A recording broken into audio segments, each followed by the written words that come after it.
So just over a week ago, I published a video about things not to do when you're leaping.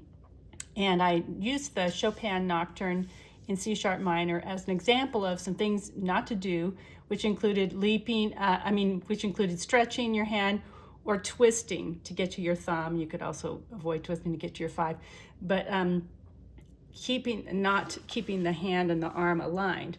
And I gave some suggestions for fingering and some things in that left hand part.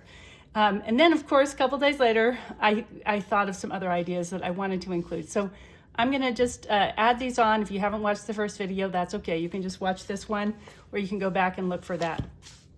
So let's get started. So I'm going to show sometimes just using the rotation to get across isn't quite enough. Sometimes you need to just let go and not try and hold on, and especially if you have a small hand. So in this section, this is measure 15 of that nocturne. You don't have to actually connect it because you've got the pedal.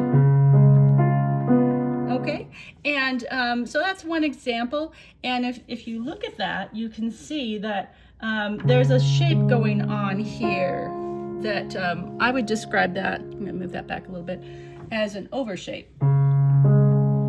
Whoops. That we're going kind of over in a little bit of an arch to that. Okay, but when I'm coming back down, I'm doing a little bit of an under shape. So we've got a little bit of a circle, but I'm not talking about wrist circles. I'm just talking about the forearm is getting higher. The motion is not originating in the wrist. We're not bobbing up and down with the wrist.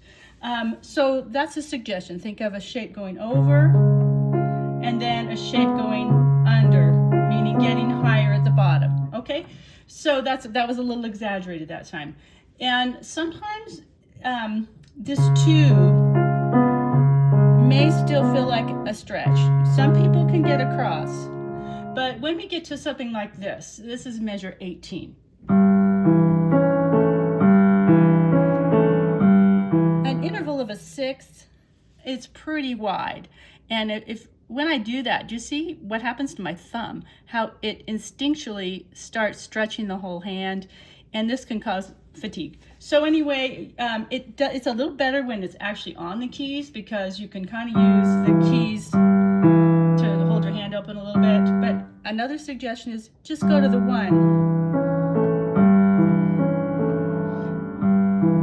So I'm just thinking of groups of 2, you know, not strictly, but there's actually kind of a group of 3 going all the way over. But think of playing sets of notes. And remember, when you're going in, bring your whole hand in. Don't just twist your wrist in like that, because that can cause a strain in your wrist. Take the whole thing so that everything stays lined up as you're playing. So that's basically the crux of it.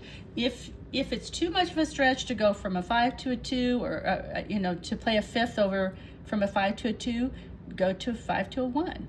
And it's okay. You can use shaping and the pedal to make it sound legato, and the main thing is you just want it to feel good when you're playing. So that's the number 1 rule, is it should always feel good. You should never feel stretched.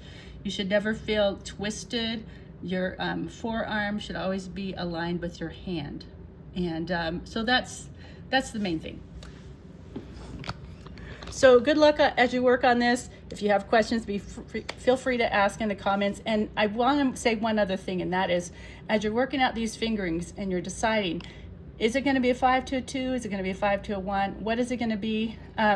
Make a decision, write it in your music so that you can be consistent, because the choreography of how you move has to be consistent, or you're going to start missing notes or missing the motion that you're supposed to make. So just like a dancer wouldn't change which foot they're using as they're doing the dance, you have to be consistent with your finger work, just like a dancer would be consistent with their footwork.